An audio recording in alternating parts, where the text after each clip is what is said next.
Step beyond gilded statues and roaring battlefields. History's greatest tales were not forged by emperors alone.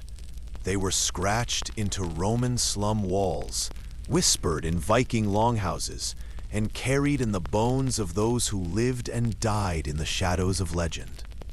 This is a journey into the forgotten corners of the past, a Roman tenement where one spark could doom a block, Cicero's rise and fall, ending with severed hands mocking his words, Pompeii's frozen streets, bread still in the oven, disease in the latrines, a Viking winter where hunger meant chewing leather and exile meant sailing into ice.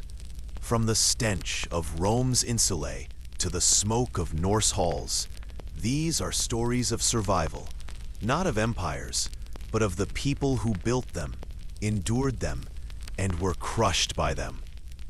The past is not marble and mead halls. It is splinters, sweat, and whispered prayers. Let's begin.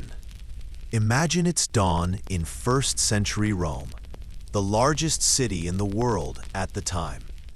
Somewhere in the tangled maze of alleyways and plazas, you stir awake, not in a marble villa with a view of the Forum, but inside a wooden, flammable, dangerously tall tenement called an insula.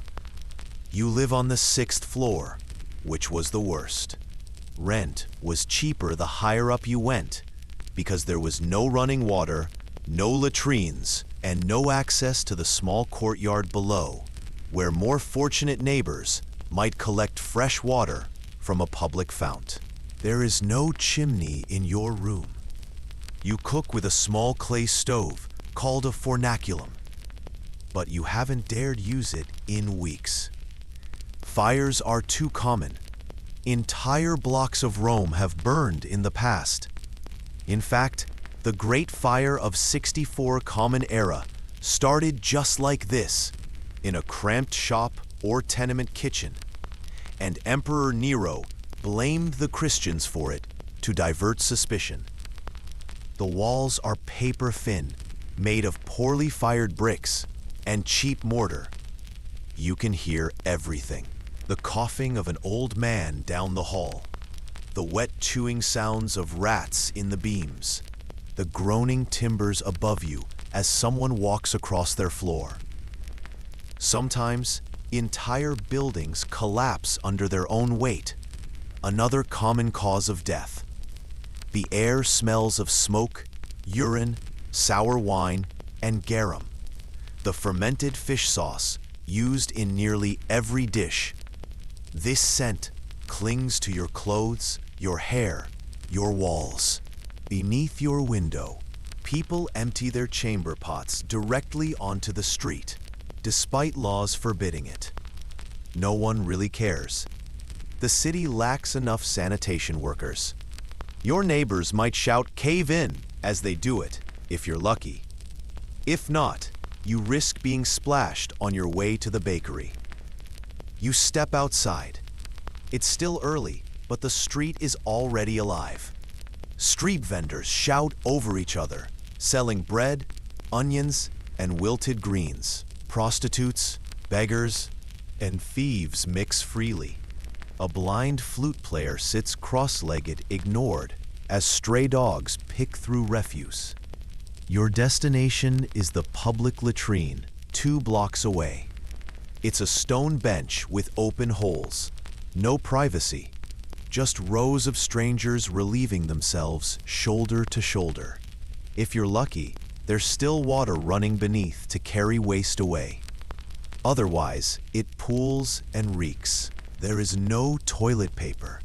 Instead, you might use a sponge on a stick, dipped in vinegar or salty water. It's reused, sometimes rinsed between uses. Infection, disease, and parasites are common. You think of your cousin who died of dysentery last summer. Your stomach grumbles. You can't afford meat. You buy a stale barley roll and a cup of watered-down wine. No breakfast, just bread and survival. The workday begins. Maybe you're a brick carrier. You climb ladders all day with stacks on your back. Maybe you're a fuller, cleaning wool with urine-soaked vats. Maybe you're just unemployed, hoping to catch work hauling stones or unloading grain shipments at the Tiber. Rome has 1 million people, but only a few secure jobs. You are not a citizen. You cannot vote. Your complaints go unheard. If you are beaten by a patrician, the most you can do is hope someone saw it. And still, you endure. Because this is Rome, and even poverty here offers dreams of something more. At night, the city becomes more dangerous. The alleys are pitch black. Rome has no street lighting, beyond a few torches or oil lamps at shop fronts. Gangs roam. Fires flare up. Screams echo from somewhere out of sight. You lock your door with a wooden bar. But wood breaks easily. You try to sleep, but the walls are thin. Laughter, weeping, the crack of a whip. It all seeps in. You dream of aqueducts and temples, of senators and statues. But when you wake, you're still here, in the smoke and stone, in your insula, waiting for tomorrow. And perhaps hoping the building holds one more day. Now, let us leave the dust and climb into a different world. The Senate halls, the forums, the manuscripts. And there we meet Marcus Tullius Cicero. He was not born into the ruling elite. His family were equestrians, wealthy but not aristocrats. Yet through brilliance, oration, and ambition, Cicero rose to become one of Rome's most powerful voices. In the Roman Republic, speech was power, and Cicero wielded it like a blade. He prosecuted corrupt governors, outmaneuvered rivals, and won election as consul, a rare feat for a so-called new man with no noble lineage. But Rome was changing. Cicero found himself entangled in the growing chaos between powerful men: Julius Caesar, Pompey, and Crassus. His speeches angered some, thrilled others. He exposed conspiracies, like that of Catiline, and for a time basked in glory. Yet Cicero was always chasing ideals: the republic, the rule of law, the dignity of debate. While around him, Rome plunged into civil war and dictatorship. He could never control the tide. When Caesar seized power, Cicero stayed silent. When Caesar fell, Cicero spoke again, this time against Mark Antony.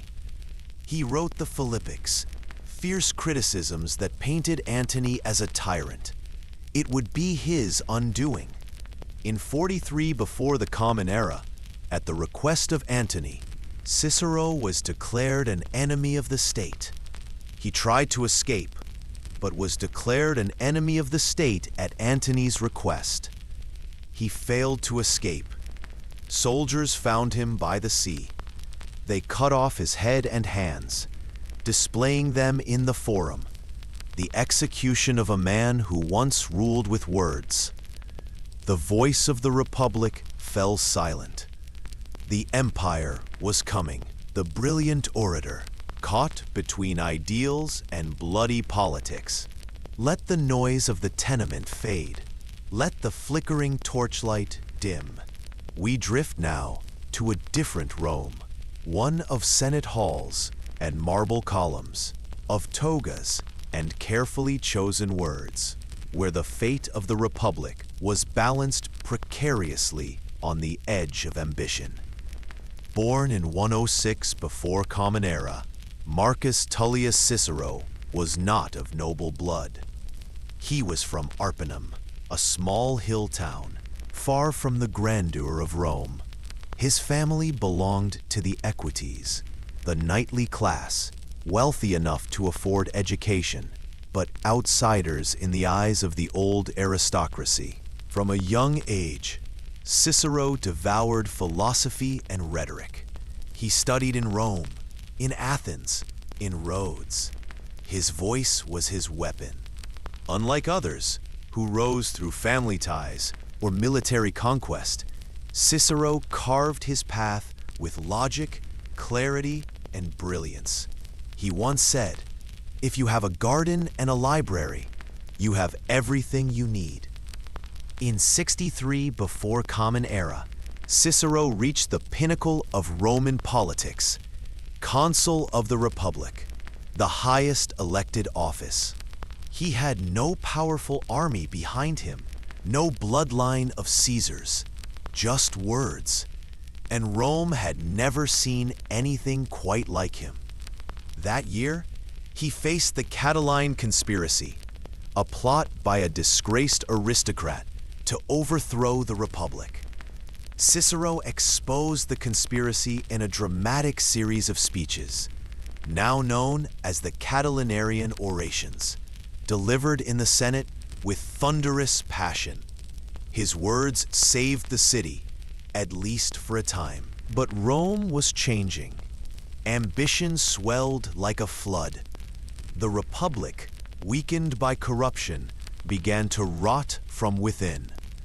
The rise of Julius Caesar, Pompey, and Crassus, the so-called First Triumvirate, reshaped politics. Cicero, a staunch defender of the old order, became increasingly isolated. He refused to align with Caesar. He distrusted the mob, yet feared military dictatorship. He believed in a republic of laws and reason, even as the very idea crumbled around him. And when civil war broke out, he was caught between sides. He chose Pompey and the Senate, an ideal over a reality. But Caesar won. Though spared by Caesar, Cicero lived under watch. After Caesar's assassination in 44 before Common Era, Cicero found hope again. He saw a chance to restore the Republic. He turned his wrath toward Mark Antony, Caesar's loyal general, accusing him of tyranny in the fiery Philippics Echoes of Demosthenes, warnings against Philip of Macedon, centuries before.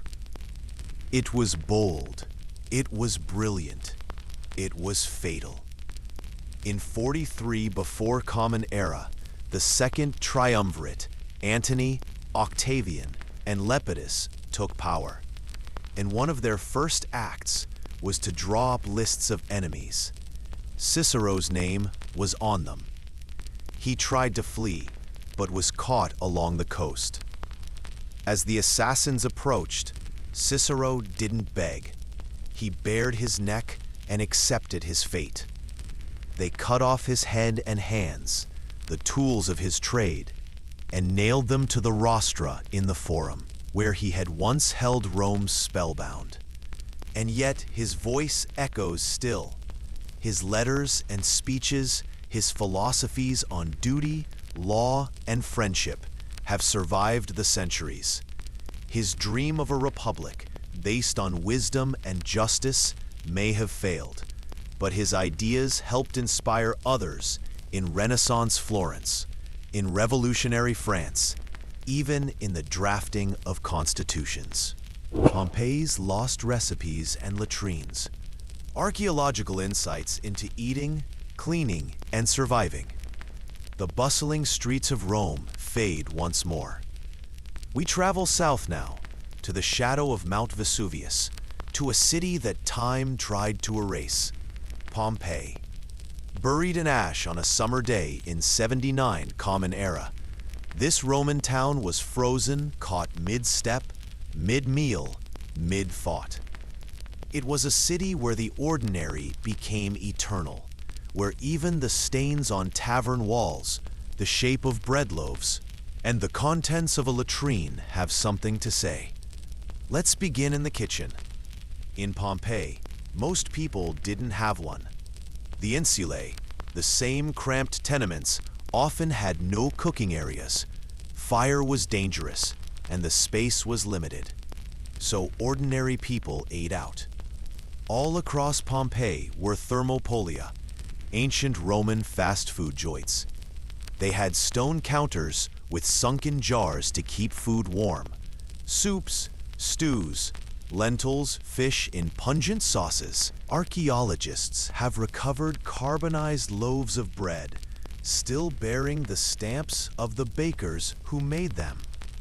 One famous bakery, run by a man named Popitius Priscus, had donkeys walk in circles to grind grain. They found bread still in the oven, waiting to be eaten when the ash fell. They've also found graffiti recipes and food orders, scratched on walls or etched into tablets. One scribbled menu offers garum-slathered dormice, tiny rodents stuffed with herbs and nuts, considered a delicacy. Another praises a stew of lentils, leeks, and coriander, topped with vinegar and olive oil. But not everything was appetizing. Let's enter the latrine. Public toilets in Pompeii weren't private. Rows of stone seats, sometimes 10 or more, lined rooms with no dividers. A trough of water flowed beneath to carry waste away. And another, smaller channel in front allowed people to rinse their communal sponge on a stick, called a tersorium. Yes, they shared sponges. There was no toilet paper, just water and vinegar, and the risk of disease was constant. Some latrines had carved images of Fortuna or scowling protective spirits, meant to ward off evil or misfortune that might creep up from the dark, damp holes below. Scientists have even analyzed coprolites, fossilized human waste from sewers and latrines, discovering parasitic eggs, seeds, fish bones, and grains. One sample contained figs, olive pits, and tiny fish scales, suggesting a diet humble but surprisingly diverse. Pompeii's streets tell us even more. Public fountains were meeting places, decorated with gods and carved spouts. Water flowed from the mountains, through aqueducts, into lead pipes, into tanks, and finally, into the homes of the wealthy. For everyone else, water came in buckets, carried from public basins. Clothing was washed in philonike, Roman laundries that used urine as detergent. Jars were placed outside for citizens to relieve themselves into, yes, on purpose. The ammonia in urine helped remove grease and stains. Workers would stomp clothes with bare feet in stone vats, then rinse and hang them on rooftops. And always, beneath it all, were the smells. From the tanneries, from the kitchens, from the gutters. Pompeii had charm, but it was not the marble paradise of statues and gods. It was a city of effort and odor, of noise and heat, of survival. Yet it was also a city of love, of carved hearts and scribbled poems. On one wall, someone had written, "I don't want to dine with you. You don't even wash." On another, "Health to you, traveler. If you're looking for a girl, come upstairs." Every room in Pompeii whispers. Every oven, every latrine, every jar of anchovy paste says, "We were here. And now, so are you." When we return, we will step away from the grime and into a feast unlike anything you've ever seen. Feasting with the Patricians, you leave behind the alleys of Pompeii, the crowded inns, the fish sauce, the footsteps on lava stone, and ascend, figuratively and literally, into another world, the domus of a Roman patrician. The door is opened by a slave, silent and trained. You enter a hallway lined with marble statues, polished daily. Light filters through the atrium above, where rainwater once gathered in shallow pools to cool the summer air. You're not here for architecture, you're here for the feast. In the triclinium, the Roman dining room, long couches line three sides of a low table. You do not sit, you recline, propped on your elbow, feet stretched out. Only the rich dine lying down. It's a performance, eating and talking and posing, all at once. The air smells of wine and roasted meat. Musicians strum lyres in the corner. Incense burns to hide less pleasant aromas. Gold-threaded curtains shimmer in the candlelight. Every movement, every word is calculated. A patrician's dinner party isn't just about food. It's about status. The host greets you with loud warmth, but everything he says is a test. You notice the seating arrangement, who reclines near the host, who is placed further from the platter. Rank determines proximity to the best morsels. Course 1, olives stuffed with almonds, boiled eggs with pine nut sauce, honeyed dormice. A slave approaches to pour the wine, but only after watering it down. Romans never drank wine undiluted. That was for barbarians. Course 2, exotic fare peacock tongues, flamingo breast, sea urchins served in silver bowls. Not everyone eats it, but that's not the point. It's about having it. Food as power, food as theater. You hear murmurs about politics, deals struck between bites, support pledged or withdrawn, depending on who got the bigger oyster. But wait, what about the vomitorium? It's a myth. Roman vomitoriums weren't rooms for purging between courses. The term originally described architectural exits in amphitheaters where crowds could spew out quickly. Still, vomiting during feasts did happen, just not in designated rooms. Some Romans, in their excess, would eat until they couldn't, and then they made space for more. Course 3, sweets, nuts glazed in honey, dates stuffed with peppered cheese, tiny cakes with saffron. The flavors are rich, but by now your senses are dulled. A slave offers rosewater for your hands. Another sprinkles petals on the floor. Overhead, murals depict gods feasting too. Jupiter reclining with a goblet, Bacchus wreathed in ivy, Venus watching from across a bowl of figs. The elites fancied themselves divine in their indulgence. You may feel full, but that's not what matters. Did you impress the right senator? Did you laugh at the host's joke in the right tone? Did you avoid being served last? This was the real Roman arena. Not the Colosseum, but the dining room. And as the candles flicker lower, and slaves gather discarded bones, your head grows heavy. The soft drumming of distant music, the warmth of perfumed air, the gentle drone of someone retelling Cicero's latest scandal. You're drifting now.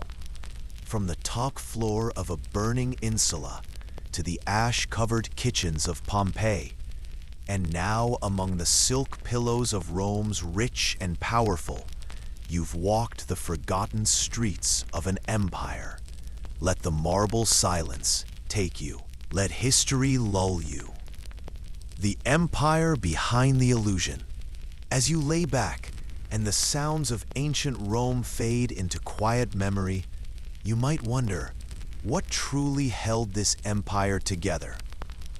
From the fetid tenement rooms of the insulae to the perfumed banquets of the patricians, Rome thrived not only on conquest and coin, but on illusion. Illusion that order reigned while mobs roamed the streets.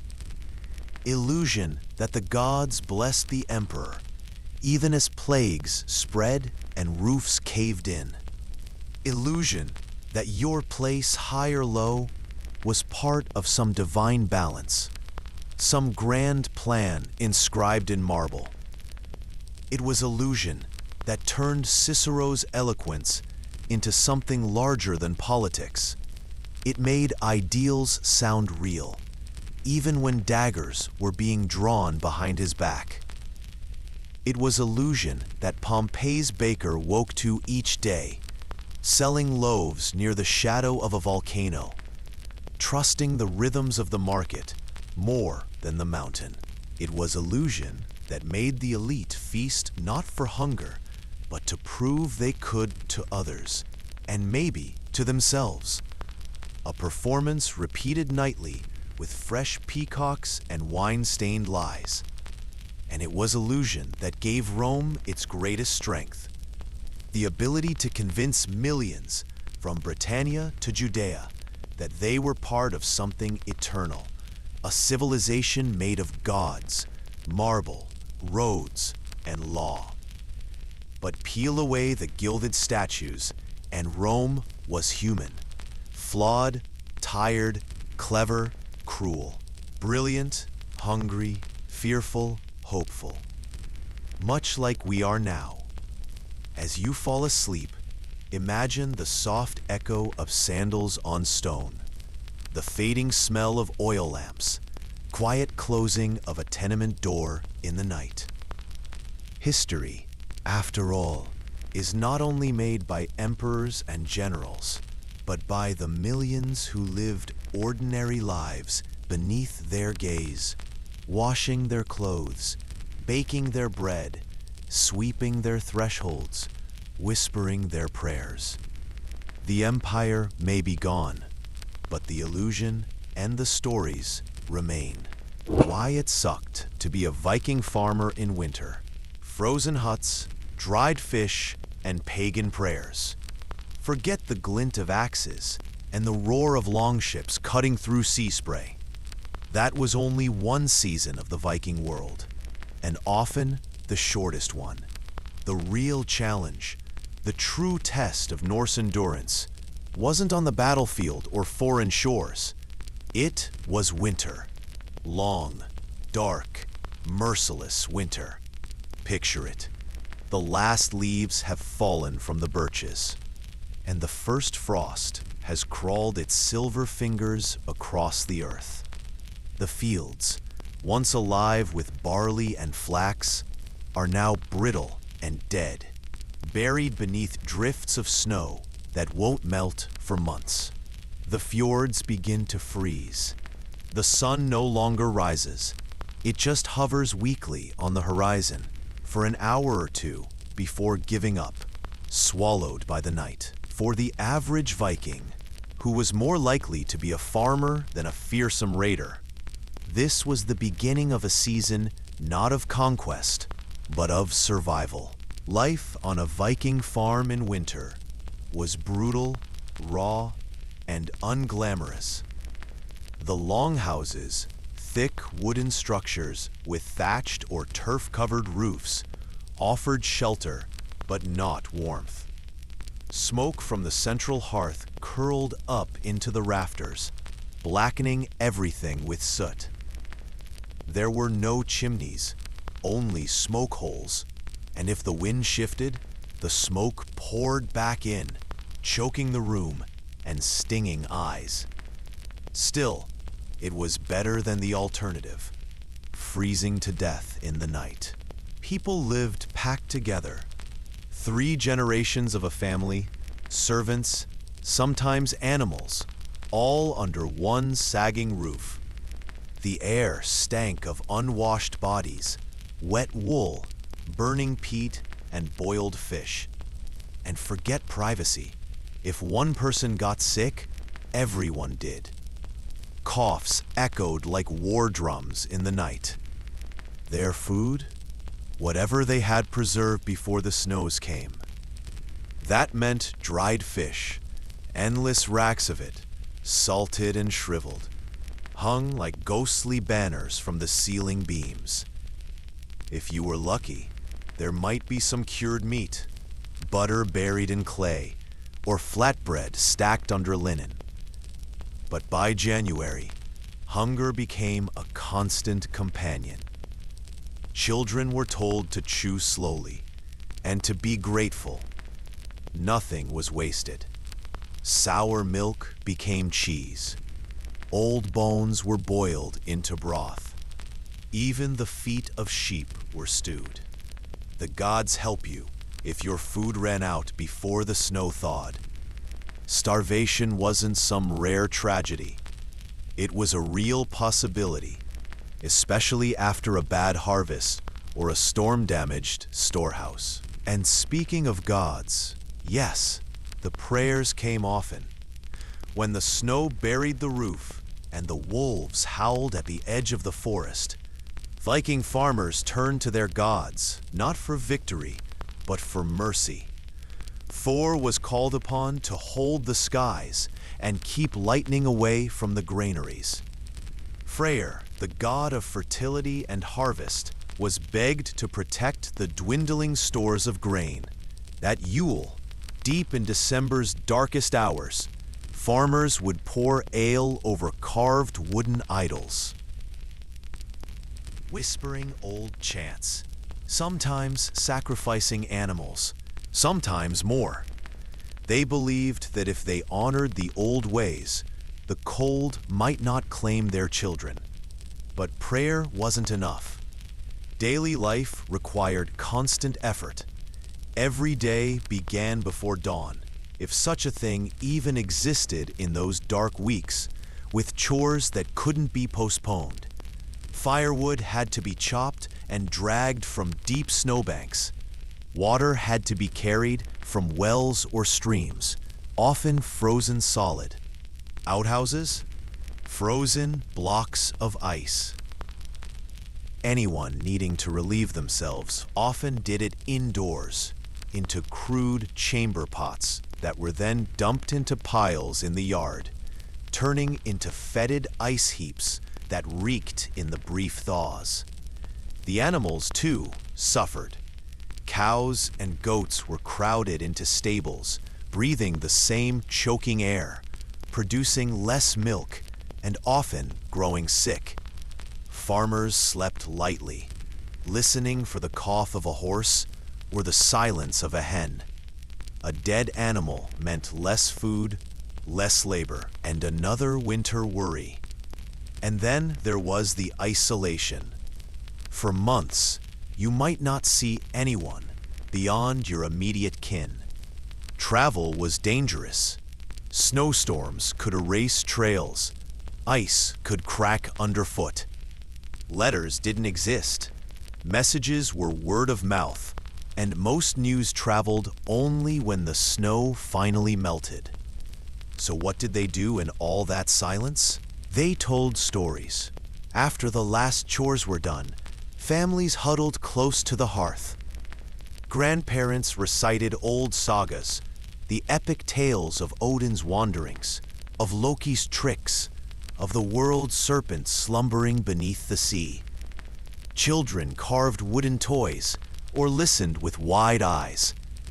Adults might mend tools, weave wool, or sit in thoughtful silence. The flames cast long, flickering shadows on the timber walls, as if the old gods were leaning in to listen too. And in those moments, amidst the hardship, the stench, the hunger, and the fear, there was still something deeply human, even beautiful. A family surviving together. A people holding on to memory. A fire in the darkness, stubborn and warm. Because for the Viking farmer, winter wasn't just cold and hunger. It was a crucible. A season that burned away the weak and left only the most enduring. Those who could split wood with frozen hands, who could milk a cow by candlelight, who could pray to gods both feared and loved. It was the true test of Norse life, far from the glamour of raiding and gold. It was life beyond the blade, and it was just beginning. The tragic voyage of Erik the Red, a dangerous journey to Greenland with curses and ice. While most Vikings endured the long winters in smoky longhouses, wrapped in furs and silence, a few lived out a very different kind of winter. One adrift on the sea, trapped between exile and destiny. This is the story of one such man, a red-bearded warrior with fire in his blood and fury in his name, Erik Thorvaldsen, better known to history as Erik the Red. But before he was a legend, before the ice-bound land of Greenland bore his mark, Erik was simply a man with a death sentence on his head and nowhere left to run. Born in Norway around 950 in the Common Era, Erik came from a family already soaked in trouble. His father, Thorvald, had been exiled for manslaughter, a common enough crime in those volatile days. The family fled to Iceland, one of the last outposts of Norse civilization, still wild and raw at the edges. There, Erik grew into a man, a farmer and a fighter, just like his kin. But the red in his beard seemed to echo something deeper, a violent temperament, a quick wrath. It wasn't long before Erik, too, followed in his father's footsteps. He killed a man in a dispute over land, then another, and then another. In the rigid world of Viking law, where honor and feud were bound together like threads in a tapestry, there was a price to be paid for every death. And so, in 982, Erik the Red was declared an outlaw. Exile. Not just banishment from a village or a valley. This was 3 years of total exclusion. No shelter, no protection, no justice. Anyone could kill him without consequence. And so Erik fled. But unlike most outlaws, he didn't run to another settlement. He ran to the edge of the world. He had heard whispers, rumors passed between fishermen and madmen, of a distant land far to the west of Iceland. A land that a Norse sailor, Gunnbjorn Ulfsson, had glimpsed decades earlier in a storm. An icy, mountainous silhouette. Unnamed, Greenland. And so, with his back to Iceland's judgment and his eyes set on a frozen unknown, Erik the Red gathered a small crew, loaded a ship with what supplies he could carry, and set sail into the teeth of the northern sea. The voyage was no heroic epic, no warm summer raid on English monasteries. This was winter creeping in. The wind bit like iron. Sheets of sea ice drifted across the water, ready to rip the hull open like parchment. Storms came quickly, without warning, swallowing the sun. Men wept from cold. Salt froze on their lips. One of the crew vanished overboard in the night, never seen again. Still, Erik pushed west. For weeks, they saw nothing but gray sky and death-colored sea. And then, land, jagged cliffs, snow-draped mountains, and fjords deep enough to swallow the sun. They had found it. But what they found was not the green paradise Erik would later promise to settlers. It was harsh, sharp, and haunting. Yet it was empty. And for a man with no home, that made it the greatest prize of all. Erik spent his 3 years of exile exploring Greenland's southern coasts, finding the places where grass still grew in summer, where fjords gave shelter from the ice winds. He built a homestead. He survived. And he dreamed. When his sentence ended, Erik returned to Iceland with tales of a land ripe for taking. He called it Greenland, a name designed not for accuracy, but for hope. He said people would be drawn to settle there if the land sounded fertile. If the name was sweet, maybe the journey wouldn't seem so bitter. He convinced 25 ships to follow him back. Farmers, blacksmiths, women, children. Not raiders, but builders. Only 14 ships made it. Storms smashed some. Ice crushed others. Cold and scurvy claimed dozens. Men died clutching frozen ropes, their faces pale as the clouds. Wives wailed as waves swallowed their husbands. Children huddled below deck, silent and starved. Greenland had taken its price. Still, Erik pressed on. He founded two main settlements, Eastern and Western, which at their peak supported nearly 5,000 people. Houses were built from stone and turf. Cattle grazed on the thin green pastures. A church was raised. Erik's son, Leif, later known as the Lucky, would grow up here and become the first European to step foot in North America. But it all began with that voyage. A desperate man, a cold sea. A myth turned real through pain and endurance. And though Erik himself would later die after a fall from a horse and a fever he could not beat, his journey remains one of the most haunting in Viking history. Because it was not driven by conquest or greed. It was driven by survival, by exile, by the thin, flickering flame of ambition in a world made of ice.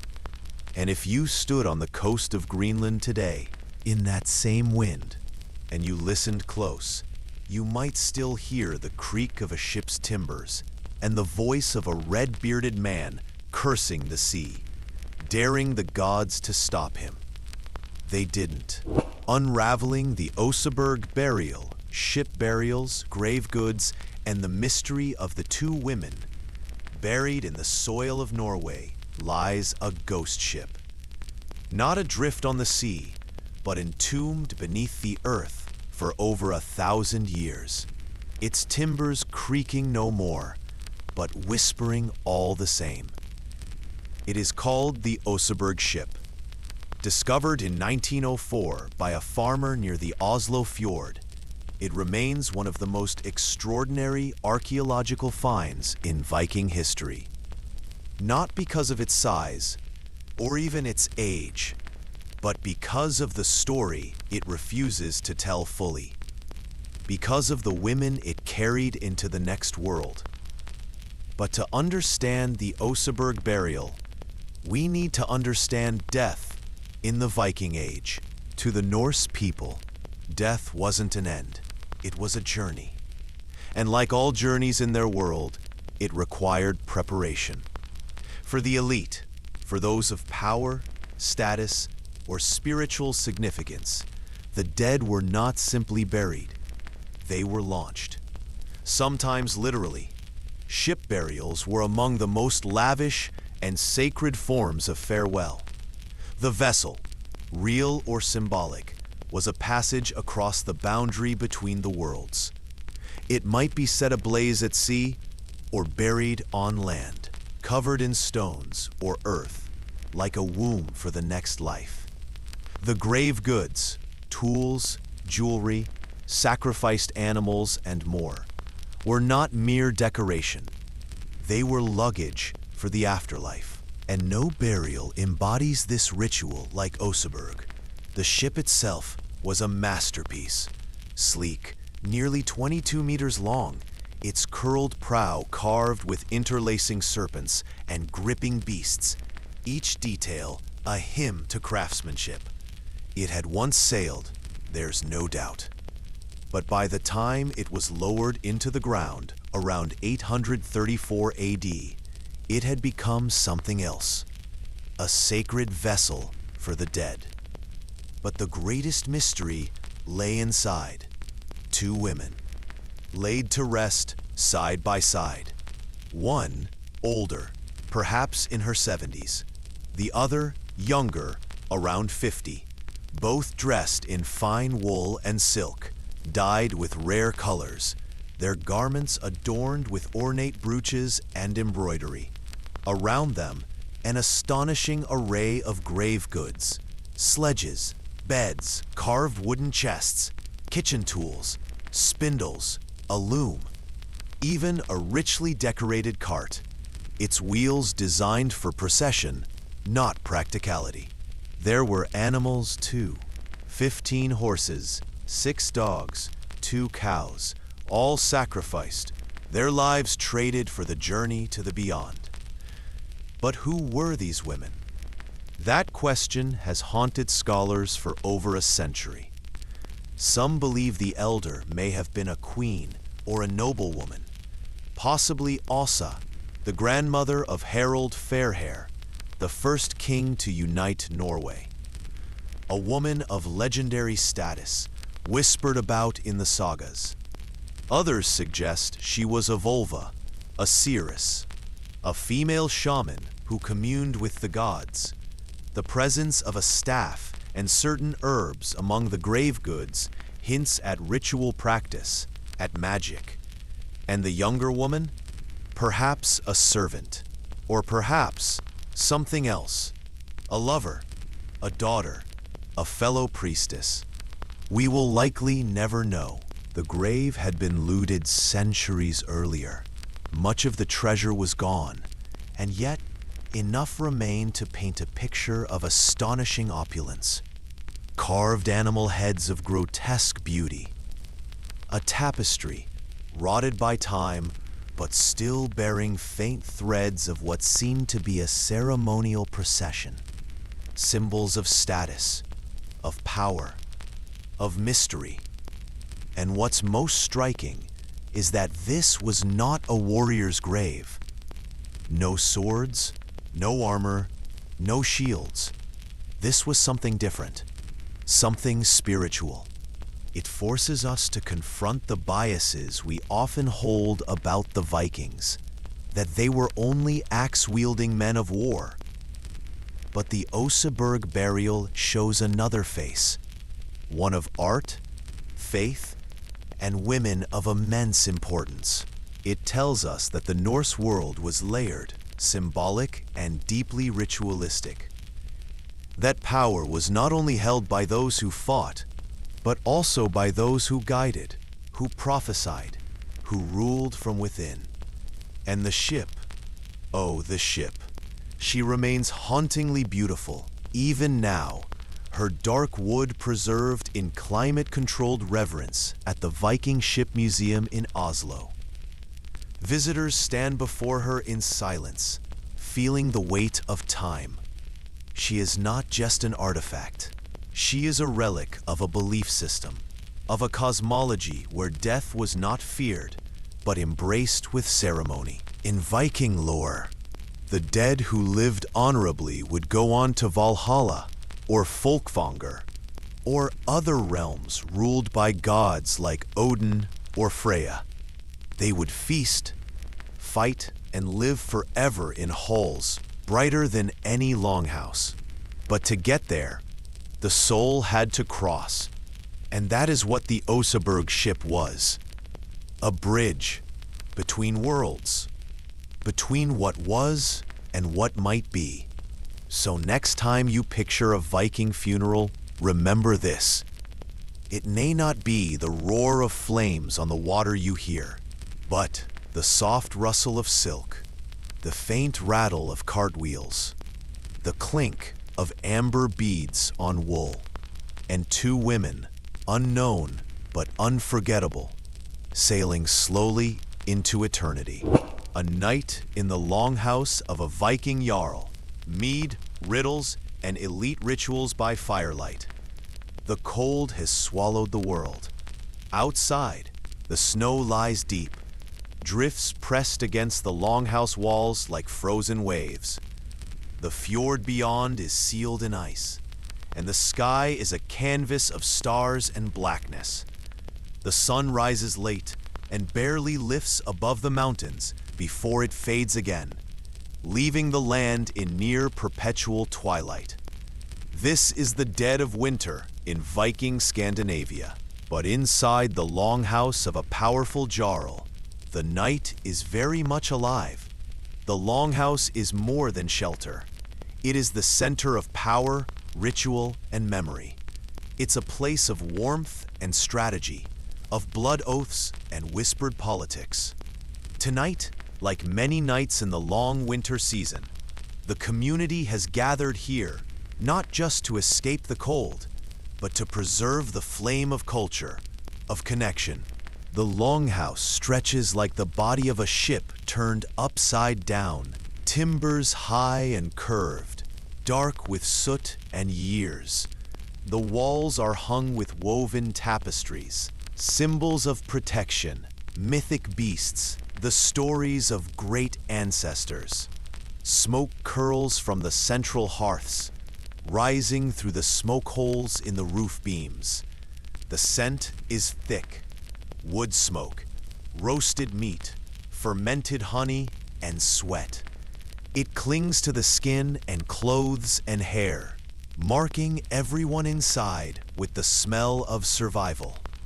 At the far end, on a raised wooden platform, sits the jarl. He is not a king, but he might as well be. In this region, he is the lawmaker, the war leader, the keeper of the gods' favor. His beard is braided with beads of amber and bone. His cloak is lined with Arctic fox. A great axe rests near his seat, not for war, but as a symbol of his authority. Around him, warriors, families, and freemen gather on benches covered in sheepskins and straw. The mood is one of uneasy festivity. The winter is long and uncertain. But tonight, there is mead. Drinking horns are passed hand to hand, filled with the sweet, golden drink made from honey and herbs. With each round, a toast is made, first to the gods, then to the ancestors, and finally to the living. Odin, Thor, and Freya are praised aloud. A warrior toasts to a fallen brother. A farmer raises his horn to the hope of a longer growing season. The jarl drinks last, his voice slow, deliberate, like someone reciting more than words. And then come the riddles. This is not idle fun. In Norse culture, riddles, kennings, and clever wordplay are more than entertainment. They are a test of wisdom, a way of establishing one's place in the social order. Even the skalds, the poets and chroniclers, are often more feared than warriors. A sharp tongue can win honor just as surely as a sharp blade. One man stands. He is gray-bearded, but quick of mind. He asks, what never speaks, yet always replies? What dies with use, yet brings us life? Murmurs ripple through the crowd. A boy guesses, fire. The old man nods once and sits, satisfied. Later, a young woman, daughter of a warrior, stands with a smirk, taken by force, but treasured with care. Without me, your soul has nowhere to stare. The longhouse falls quiet. Even the jarl looks intrigued. Then, slowly, he lifts his horn and replies, "It is your name." Laughter and clapping. Even in the darkness of winter, even in a world ruled by frost and iron, wit is honored. This is how identity is reinforced. Through stories, through games, through shared language in the long dark. Later in the night, a ritual begins. The jarl rises. A hush falls. From a wooden chest, he retrieves a small carved idol. Thor, perhaps, or Odin, it is set before the fire. A bowl of blood is brought forward, taken earlier in the day from a sacrificed goat. The Jarl dips a branch of pine into the bowl and sprinkles the blood on the idol, then on the gathered men and women. This is the blot, a midwinter offering to the gods. It is meant to ensure fertility in spring, protection for the kin, strength for the warriors. Pagan prayers are spoken, not loudly, but with fierce conviction. Some close their eyes, some bite their lips until they bleed. This is not performance, this is belief. Behind the Jarl, the Volva, the Cirrus, chants softly in a voice that sounds like gravel and snow. She is cloaked in raven feathers. Her eyes seem to look through time. Her words are rhythmic, half language, half magic. Some say she walks in dreams to the halls of the dead. Others fear her. Everyone listens. And then, slowly, the ceremony gives way once more to music. A lyre begins to play. 5 strings of bone and gut. A skald stands, voice raw but rich. He sings of Sigurd and the dragon, of Ragnar and the serpent pit, of heroes, yes, but also of women, of children, of the lost and the waiting. These sagas are not only about glory, they are about memory. They bind the generations. Outside, the wind screams. Inside, the fire is fed, and the people endure.